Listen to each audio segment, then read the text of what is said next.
sitting in a folding chair at a stranger's funeral, eating cold ham off a paper plate.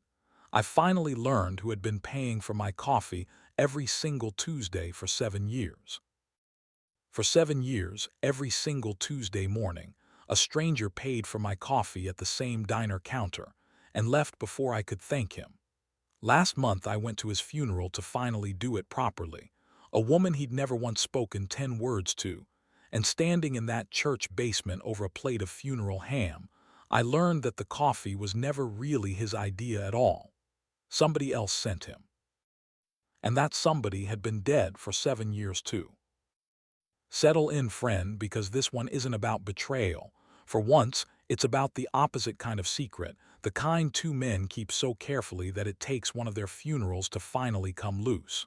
My name is Evelyn Sutter.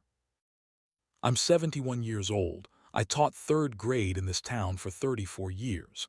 And I want to tell you about my husband Art, a quiet machinist named Harold Stedman, and one standing order at the counter of the Maple Street diner that turned out to be the last conversation my marriage ever had. Let me start with Art because you can't understand the coffee until you understand the Tuesday. Art Sutter and I married in 1977. I was 22, he was 27, and for the whole 42 years we had together, Tuesday morning was ours. Not a fancy tradition, friend, nothing you'd put in a scrapbook. Art worked the early shift at Ashford Machine Works most of his life, 6 a.m. starts, but Tuesdays the line ran late getting set up after Monday maintenance, and the foreman never minded him drifting in by 7:30, so every Tuesday, for over 40 years, Art came and got me at 6:45, and we walked the 4 blocks to the Maple Street diner, and we split a plate of eggs and had 2 coffees. And he'd be at the plant by 7:25 with grease under his nails and my lipstick, God help him, occasionally still on his cheek. It was never a big romantic thing. It was just hours, the way certain small hours belong to a marriage and no other hour will do. I should tell you how the Tuesday started, because it wasn't romance in the beginning either. It was practicality that turned into something else the way most of the best things in a marriage do. The first year we were married, 1977 into 1978, money was tight the way it's tight for every young couple who's just signed a mortgage they can't quite afford. And Art worked Saturdays at the plant to cover the difference, which meant Tuesday, his one slow morning, was the only weekday we ever had breakfast together at all. We started at the Maple Street diner because it was 4 blocks and we didn't own a second car yet. And Art would leave a nickel tip that first year because that's what a nickel bought a young machinist's conscience back then. And Carla's mother, who ran that counter before Carla did, used to tease him about it every single week, same joke, 40-some years, and Art always laughed like it was new. By the time the mortgage was paid off, friend, and the second car sat in the driveway, and we could have eaten breakfast anywhere in this county, we didn't want to. Tuesday had stopped being about the money a long time before it stopped being necessary. We raised our daughter Kathy at that same counter, in a manner of speaking. She had her first solid food, applesauce off Art's spoon, in a highchair Carla's mother kept in the back specifically for us. And when Kathy got older, she used to beg to skip school and come along, and twice, God forgive us, we let her. Kathy's 46 now, lives 2 states over with her own family, and she still calls me every Tuesday around 9, after I'm back from the diner, just to ask how the eggs were, which is her own quiet way, I think, of keeping a hand on the Tuesday even from that distance. Art worked at Ashford 32 years, 1971 to 2003, when the plant finally closed for good and took half this town's paychecks down with it. He was a machinist, a good one, the kind who could true up a part by ear before the gauge confirmed it, and he used to tell Kathy, when she was young enough to still ask him to explain his whole job to her, a machine only ever breaks where somebody stopped paying attention to it, same as anything else worth keeping running. I want you to know that because it matters to who Harold Stedman was to him. Harold started at Ashford the same year Art did, 1971, same new hire orientation, assigned to adjoining lathes for the better part of 3 decades. They were not what you'd call close friends, not the kind who came to each other's cookouts or knew each other's kids' names by heart. Art had his fishing buddies, his crew from church, a wider circle that Harold never quite entered. But 32 years on adjoining machines makes a particular kind of bond, friend, quieter than friendship and somehow sturdier. The bond of two men who trust each other's work without ever needing to trust each other's secrets. Art told me exactly one story about Harold over all our years together, and I didn't think much of it at the time, though I've thought of almost nothing else since March. It was 1989, a bad winter, and Art came down with the flu bad enough that he should have stayed home, but we needed the hours, and he dragged himself in anyway and started making mistakes on the line, small ones, the kind an inspector would have caught by lunch and written him up for.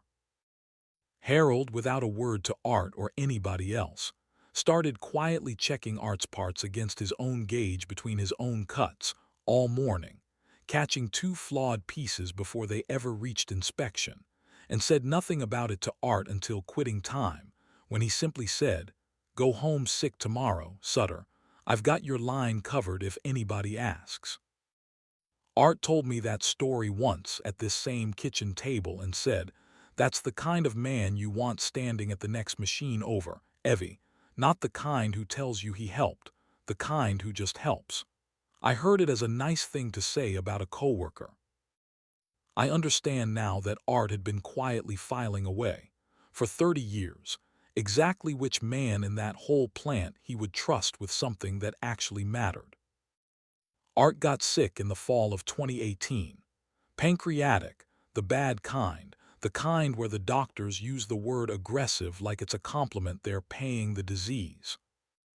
He had 4 months, give or take, and I want to tell you honestly that those 4 months are not the part of this story I can tell you in detail, because some griefs a woman keeps whole for herself even 71 years old and telling stories on a porch.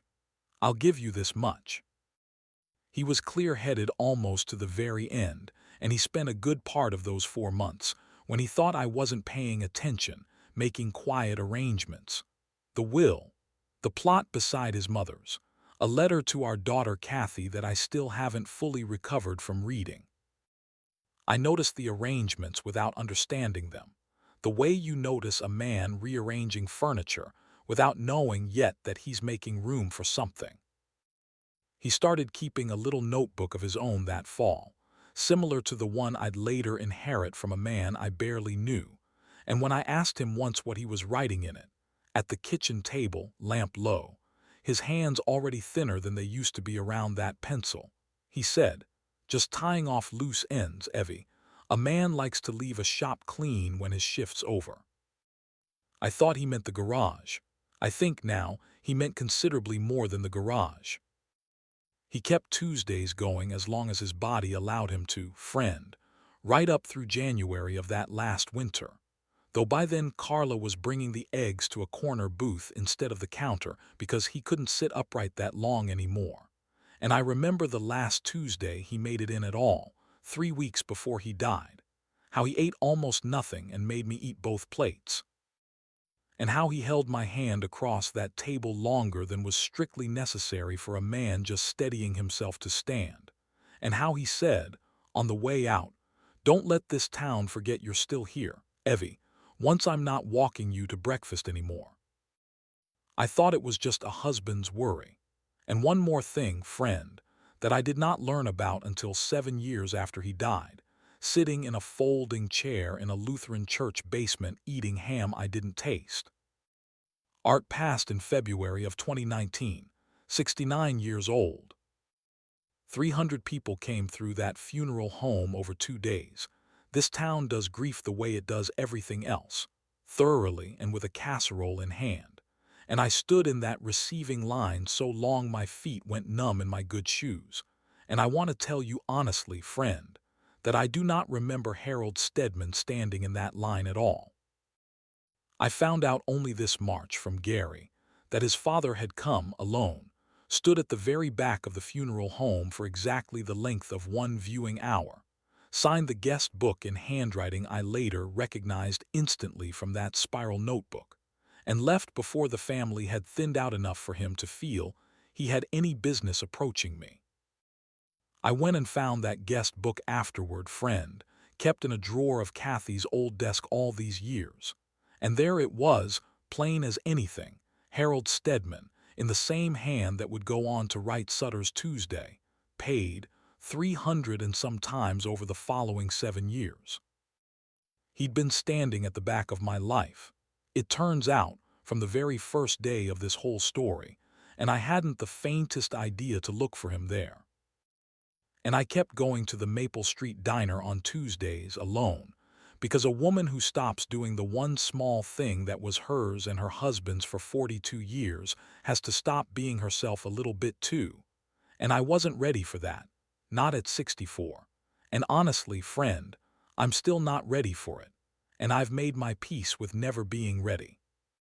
3 weeks after the funeral, I went to pay for my eggs and coffee, same as always, reaching for my little coin purse. And Carla, who's waited that counter since before Art and I were regulars, said, "Oh, hun, it's taken care of." And I said, "Taken care of by whom?" And she got that particular careful look waitresses get when they've been told plainly not to say. And she said, "Somebody's just looking out for you, sweetheart," and went to refill somebody's cup at the far end of the counter before I could press her further. I assumed that first week it was a one-time kindness. Grief casserole logic, friend, the way this town rallies for exactly 6 weeks after a death and then, understandably, has to get back to its own life. But the next Tuesday, same thing, and the Tuesday after that. Carla would only ever say it's taken care of, hun, with that same gentle immovability. And after the 4th or 5th week I stopped pressing, partly out of manners and partly, I'll admit, because some part of me had decided I didn't want to know badly enough to risk it stopping. I noticed Harold Stedman fairly early on, though I want to be honest that I did not, for a long while, connect him to the coffee at all. He was a counter regular himself, 3 or 4 stools down, a heavy-set quiet man in his 70s with a felt hat he never quite took all the way off, and he'd nod to me most Tuesdays, the small courteous nod of a man who recognizes a face without claiming any right to more than that. I knew, vaguely, that he'd worked at Ashford too, because everybody over 60 in this town worked at Ashford or married somebody who did. But I did not know, for years, that he and Art had been anything more to each other than 2 men who'd once shared a shift whistle. I want to give you a proper picture of Harold as I actually experienced him, friend, because it matters to how completely he fooled me, in the kindest possible way, for 7 straight years. He was a widower himself, his wife Concetta gone maybe a decade by the time Art died, and he lived alone in a small house on the edge of town with, I found out later, an enormous vegetable garden he tended with the same quiet precision Art used to true up a lathe part.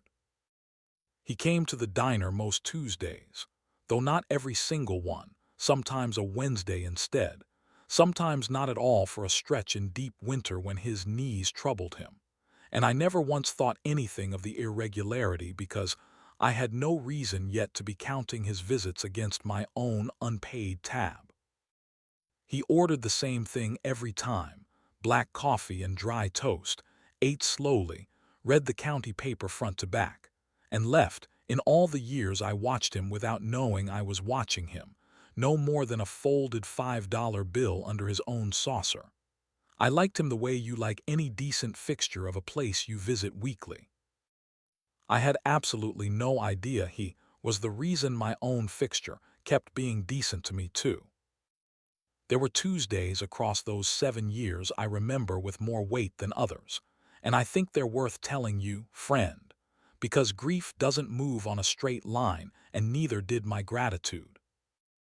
The first anniversary of Art's death, I sat at that counter certain I would finally cry the whole meal through, and instead found, when I reach for my coin purse, that same gentle "it's taken care of, hun," and I remember thinking, ridiculously, that even the town's kindness had learned to time itself to my calendar. The Tuesday after Kathy's second grandbaby was born, 3 years in, I came in exhausted and happy and cried a little anyway, good tears for once. And Carla refilled my cup twice without charging for either. And I understood, without yet knowing Harold's name attached to any of it, that somebody in this town had decided my Tuesdays were worth protecting regardless of which kind of tears I brought to them. I want to tell you what those 7 years of Tuesdays actually did for me, because I think it's the real center of tonight's story, more than the mystery itself. Grief, friend, especially the kind that comes late in a long marriage, has a way of making a woman feel like she's become invisible, like the world simply continues without noticing the hole where her whole daily architecture used to stand. And every single Tuesday, for 7 years, somebody in this town looked at me, specifically me, Widow Sutter at the counter with her eggs going cold, and decided I was worth $4 and change without needing a single word of explanation. I want you to understand what that does to a person who is otherwise fairly sure the world has stopped keeping track of her. It is not a small thing being kept track of. A pastor might call it grace. I called it, most Tuesdays, the only proof I had that I hadn't disappeared along with art. Harold Stedman died this past March, 78 years old, quietly in his sleep, the kind of death this whole town whispered was a mercy and probably was.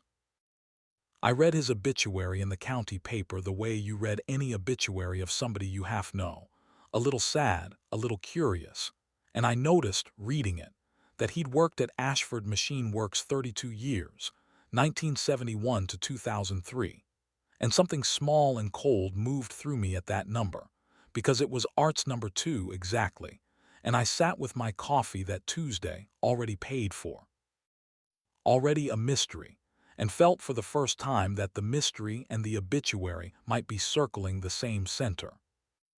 I should confess to you, friend, that I had tried, twice over those 7 years, to catch my mysterious benefactor in the act, the way any woman with a functioning curiosity eventually would. The first time, maybe year 2, I came in a full 20 minutes early on a Tuesday, hoping to see who arrived and spoke to Carla before I sat down, and found Harold already there ahead of me. Same stool, same dry toast, and thought nothing of it because half this town's retirees are early risers by habit. The second time, year 5, I asked Carla outright over her protests, whether it was a man or a woman just that much. And she laughed and said, "Hun, if I tell you that, you'll have it solved by Thursday." And I let it go because some part of me, I think now, had already half decided I didn't want the mystery solved by Thursday. I wanted it to keep being Tuesday's quiet miracle. And miracles, friend, in my experience, tend to evaporate a little the moment you get a good look at the mechanism. I went to his funeral, friend, uninvited in any formal sense. A woman he'd shared maybe 200 nods with over 7 years and never one real conversation. And I sat in the back of that Lutheran church because it felt like the correct distance for a stranger who owed a debt she couldn't name. The service was plain and decent, the way this town does funerals, hymnal numbers on a felt board, a young pastor who clearly hadn't known Harold well but had done his homework kindly, and his son Gary gave the eulogy. Gary's a heavy-set man himself, mid-40s, an insurance adjuster 2 counties over, and he spoke the way sons speak when they've spent the drive over rehearsing something they're determined not to cry through. He told a story about Harold teaching him to fish at age 7 with more patience than the fish deserved. He told another about Harold walking 4 miles home from Ashford, the day his own car broke down rather than accept a ride from a coworker he thought would make a fuss about it.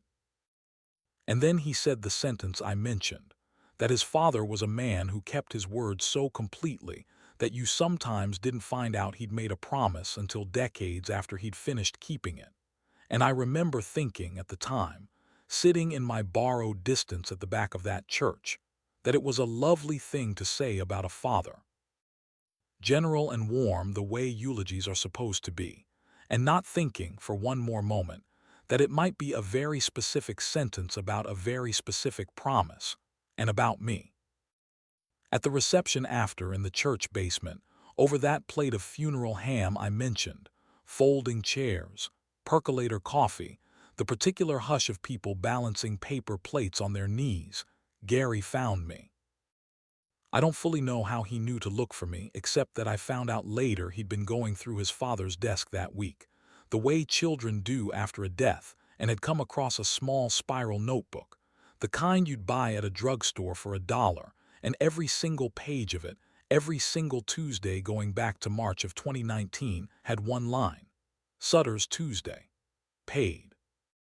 And a dollar figure, friend, climbing slowly with the years the way diner prices do, $2.25 at the start, $4.75 by the last entry, the final one dated the Tuesday before he died.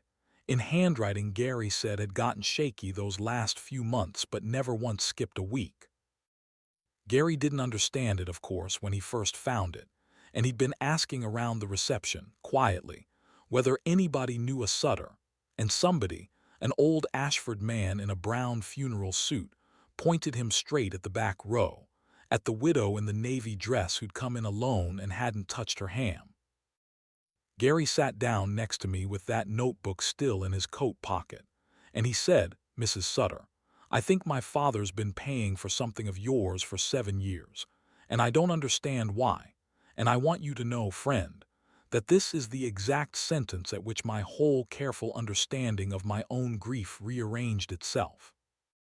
Because in that sentence I heard the truth before Gary had even fully told it to me. The way you sometimes know the ending of a story the instant somebody starts the true version of it." He opened the notebook right there on his knee, careful with it the way you're careful with anything that's suddenly become more important than you thought it was that morning, and showed me the first page, dated the first Tuesday in March of 2019, 3 weeks, almost to the day after Art's funeral. Sutter's Tuesday. Paid. $2.25.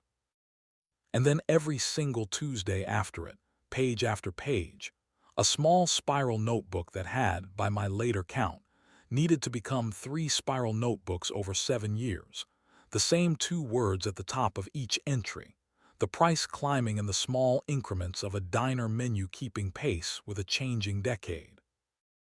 I sat there running my thumb down that column of dates, friend, and I want to tell you it felt less like reading a stranger's ledger, and more like finding the pulse of something I'd assumed had gone silent the day they lowered Art into the ground. Gary had spent that week making calls, the way a grieving son does when a mystery gives him something useful to do with his hands, and he'd finally reached an old Ashford foreman named Delvecchio, 81 now, retired to a fishing cabin 2 towns over, who remembered the 2 of them, Art and Harold, well enough to fill in what the notebook alone couldn't. Gary called him from his father's kitchen, notebook open on the counter in front of him, and Delvecchio, once he understood why a Stedman was calling him about a Sutter, went quiet on the line long enough that Gary thought the call had dropped, and then said, "Well, I suppose it's all right to tell it now that they're both gone." And he told him. And here is what Delvecchio told him, and what Gary told me, sitting in that folding chair, and what I have turned over in my hands maybe 1,000 times since. Delvecchio told Gary he'd only heard the whole of it once himself, on a fishing trip 4 or 5 years back. Harold 2 beers past his usual limit and talkative in a way he almost never was, swearing Delvecchio to a secrecy he'd apparently kept without one slip, until the phone call that finally released him from it. What Harold told him that afternoon, and what Delvecchio now told Gary, and what Gary now told me was this. In the last month of his illness, when Art could still get out for short stretches, he asked Harold to meet him at the Maple Street Diner On a Tuesday, of course, and Harold came. The two of them barely close enough to owe each other a Tuesday breakfast, and Art told him plainly what was coming. And then Art asked him for one thing, and one thing only. He said, "Harold, when I'm gone, my Evelyn's going to keep coming here Tuesdays because she won't be able to help herself, and I don't want her sitting at that counter feeling like the whole world just walked on past her. I want somebody paying her tab, quiet, no note, no explanation, for as long as you're able to manage it. Not charity, just proof the Tuesdays are still worth showing up for. And I'm asking you because you're the one man I trust not to make it about yourself." Harold said yes. Delvecchio told Gary, "The way a man agrees to a thing he intends to actually do, not the way a man agrees to a thing at a deathbed to be polite about it." And then he kept that promise, friend, for 7 years, roughly 2,550 days by my later count, showing up most Tuesdays whether he wanted breakfast or not, paying my tab through Carla with instructions never to say his name, watching a woman he'd shared a shift whistle's worth of acquaintance with. Out of nothing but loyalty to a man who trusted him with the one job Art couldn't do from the ground. I want to tell you about the calf sospeso, friend, because Gary told me this part too, and it's the truest thing I know now about what Harold actually built out of Art's simple request. There's an old tradition out of Naples, Italy, called calf sospeso, the suspended coffee, where a customer pays for 2 coffees but only drinks one, leaving the second paid and waiting for whoever comes in next who can't afford it. Nobody agrees on exactly when it started. Some say ordinary working cafes generations back. Some say the hard years of the Second World War. But it's survived by word of mouth for the better part of a century. One stranger's coffee held in trust for the next stranger. No names exchanged. No thanks expected. Harold's late wife had been born in Naples, Gary told me, come over as a girl in the 50s, Concetta Esposito before she was Concetta Stedman. And she'd told Harold about the Sospeso years before she passed, back when they were young and broke themselves. The way she'd explain, when the money was thin, that somewhere back home, a poor man could always find 1 cup waiting for him, if he just asked whether anything was Sospeso today. Harold used to tell Gary, when Gary was small, that his mother's people believed a town stayed a town, and didn't become just a place where strangers happened to live near each other, exactly as long as people kept a few cups suspended for one another without needing to know whose they were. When Art asked him for this one favor, Harold didn't just pay a tab. He built, without ever telling a soul, his own private version of an old Neapolitan custom his late wife had carried across an ocean in half a century. 1 cup held in trust, week after week, for a woman he barely knew, because a friend from the next lathe over had asked him to, and because somewhere in him he already understood, better than most of us do, that a coffee held for a stranger is never really about the coffee. I asked Gary, sitting in that basement, why his father had never once let it slip, not in 7 years, not to his own son, and Gary said the truest thing anybody's said to me since Art died.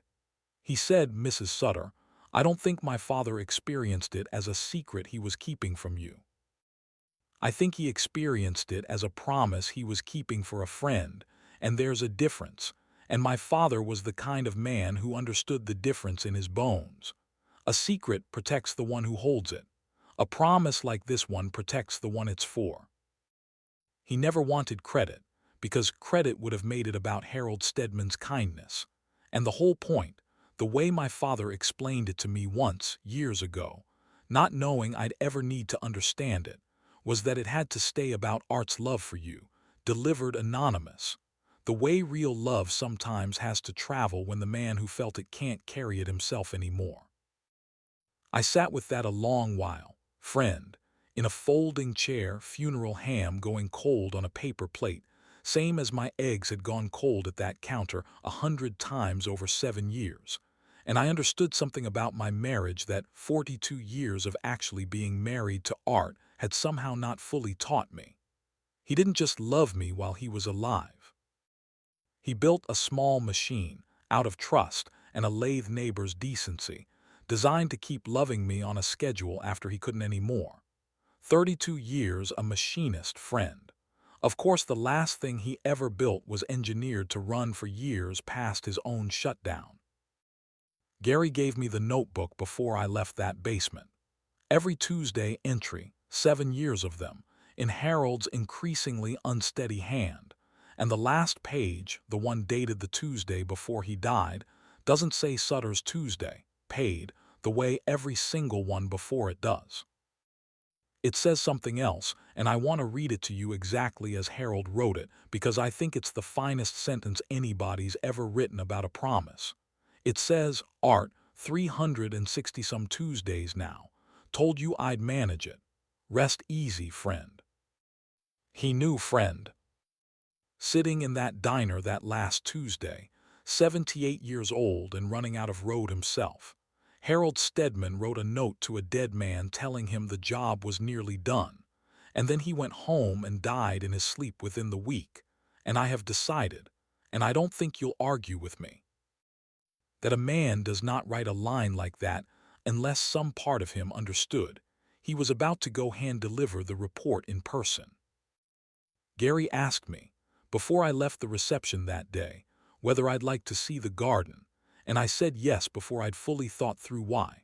And we drove the 10 minutes to Harold's little house on the edge of town in our separate cars, a strange small caravan of 2 people who'd been strangers that morning and something else entirely by afternoon. The garden was going dormant already, March being what it is in Pennsylvania, but Gary walked me along the fence rows anyway, and showed me the raised bed nearest the back porch, and said, this one was always his tomatoes, some heirloom variety his mother grew back in Naples. He bobbied these plants worse than he ever bobbied me. And then he told me something that finished me off worse than the notebook had. Friend, sitting right there on Harold's back steps. He said his father used to bring a small paper sack of those same tomatoes to the diner every August, and leave them with Carla, no note, same as the coffee, with instructions to give them to whichever regular looked like they could use a kindness that week. And more Augusts than not, Gary said, though neither of us could prove it now, he suspected they'd ended up on my counter too, unlabeled. Unexplained, one more small suspended thing riding quietly alongside the coffee I already knew about.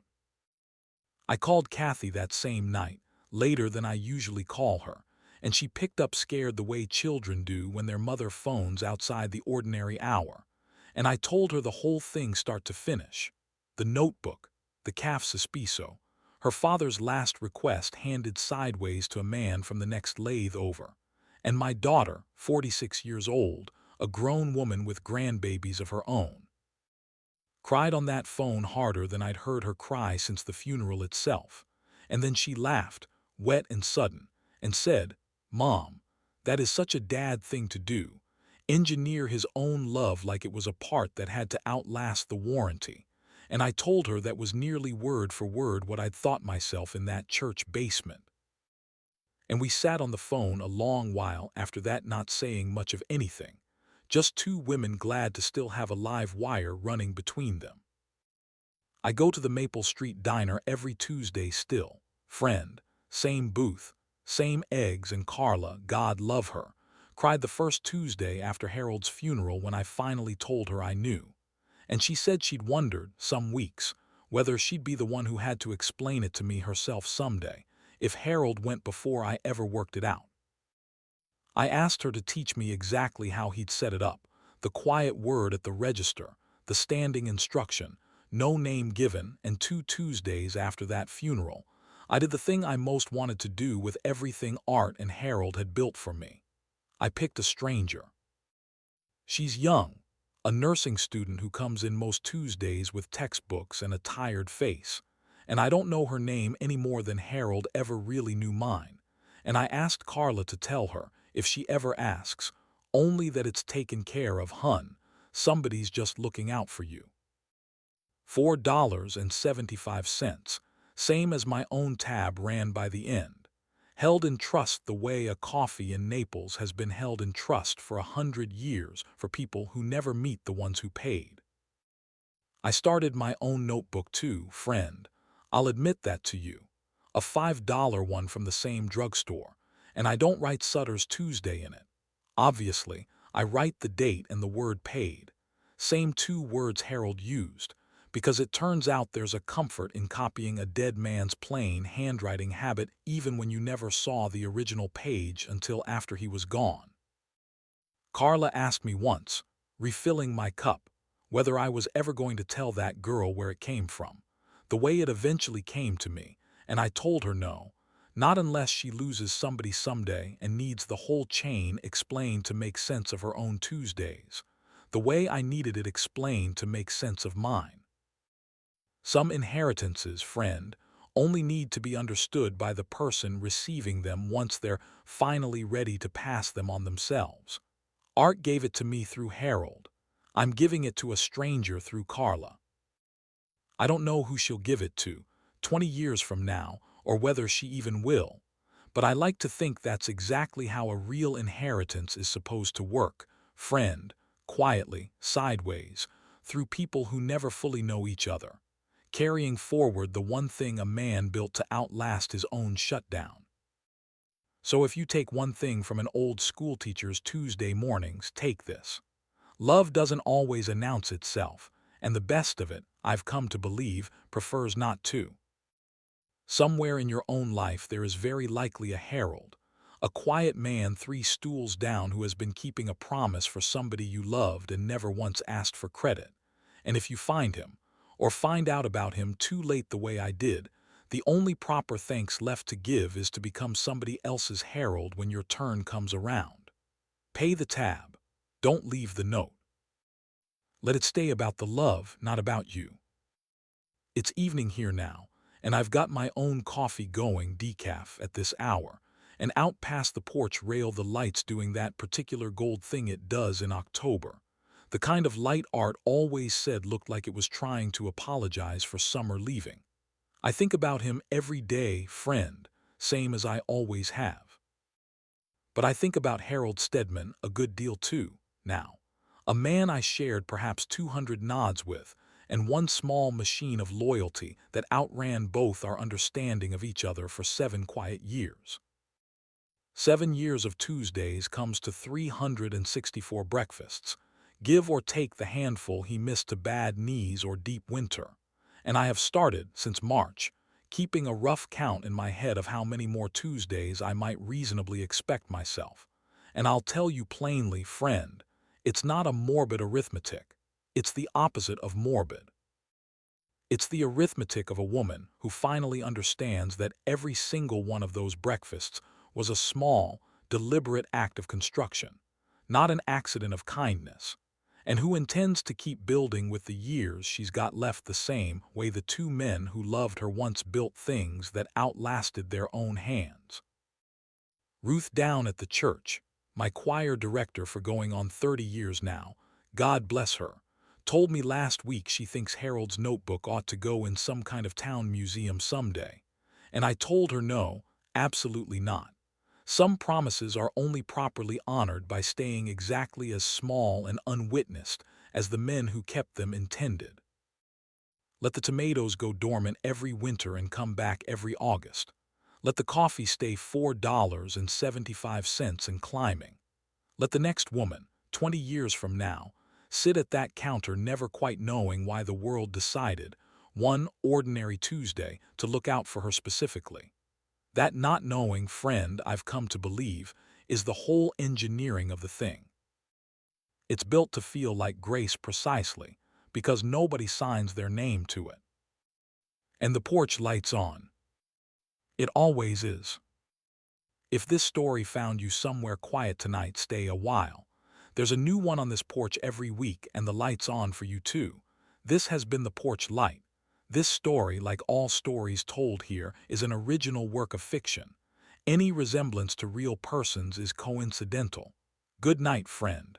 Drive safe going home.